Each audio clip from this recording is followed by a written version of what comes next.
If somebody think the war is somewhere far away from me, the war doesn't touch me personally is the biggest mistake.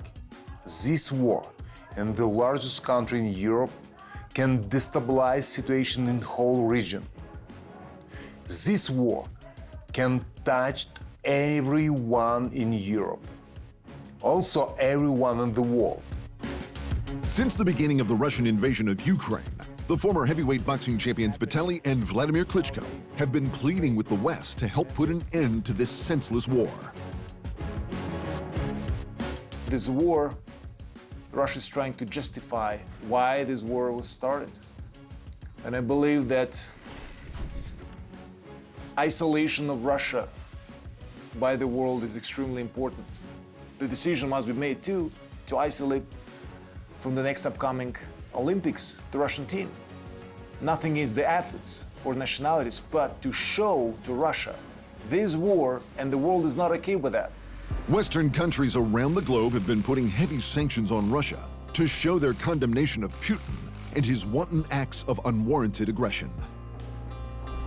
As asked by the Klitschkos, sporting bodies around the globe have begun their own war on Russia, canceling events and banning Russian competitors from competition. In the tennis world, Russian and Belarusian players will not take part in Wimbledon. In Formula One, the 2022 Russian Grand Prix contract was terminated. And when the conflict began, the International Olympic Committee made Russian and Belarusian athletes forego competing with their country's flag, colors, or anthem. It's the same play they used against Russia after the doping scandal that saw them barred from the 2022 Olympics. Now, the international governing bodies for basketball, hockey, and soccer have removed Russian teams from competition. And even the historic St. Andrews Golf Course lit up the clubhouse in blue and yellow for their 150th anniversary of the Open Championship. Still, all this support hasn't dissuaded some people, like tennis icon Rafael Nadal, from complaining. I think it is very unfair for my Russian teammates, my colleagues. In that sense, it's not their fault what is happening in this moment with the war. In that sense, well, talking about my colleagues, I don't know what to say. I'm sorry for them. I wish it was not this way, but at the end of the day, we know this is what we have.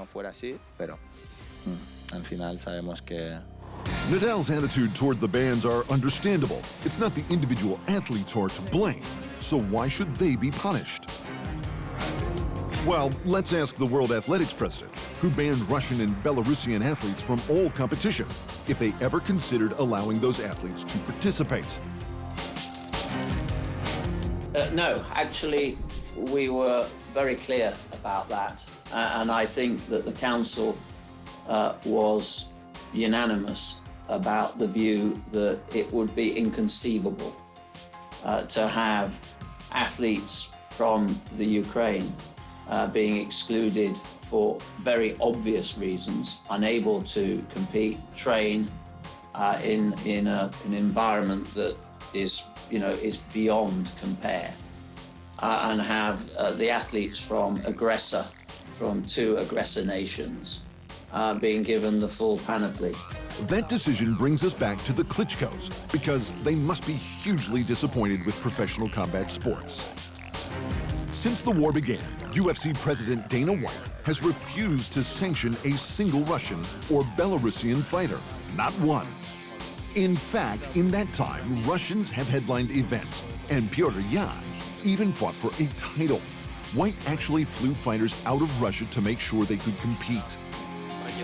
In boxing, the situation has been much the same. During the invasion, the biggest name in the sport, Canelo Alvarez, took on the Russian Dmitry Bivol in one of the biggest fights of the year.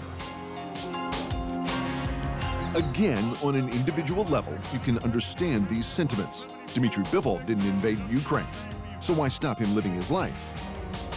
And Petr Yan worked hard to get his title shot, so why rob him of that because of what other people are doing thousands of miles away?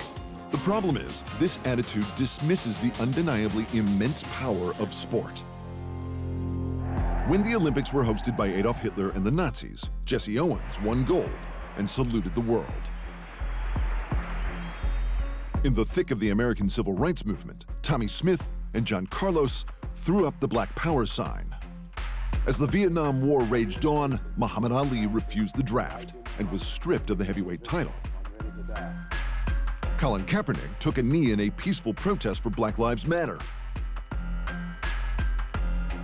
South Africa's first black head of state, Nelson Mandela, presented the 1995 Rugby World Cup trophy to the white South African captain, Francois Pienaar, just 5 years following the end of apartheid.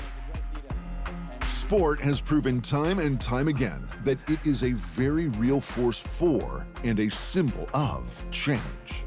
That's why Ukraine insists on keeping its athletes out in the world and competing.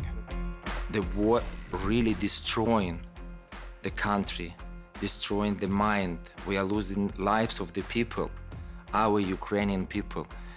But we strongly believe we must be present in international sports events.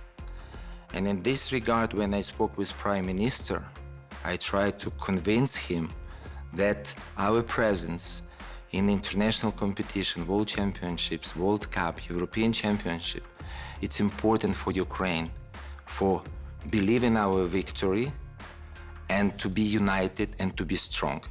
Our flag, our anthem must be heard by people all over the world. Ukraine's recognition of sports impact is why they have granted the unified heavyweight champion, Alexander Usyk, and the former three-weight champion, Vasyl Lomachenko, exemptions from their mandatory military service, because champions inspire nations.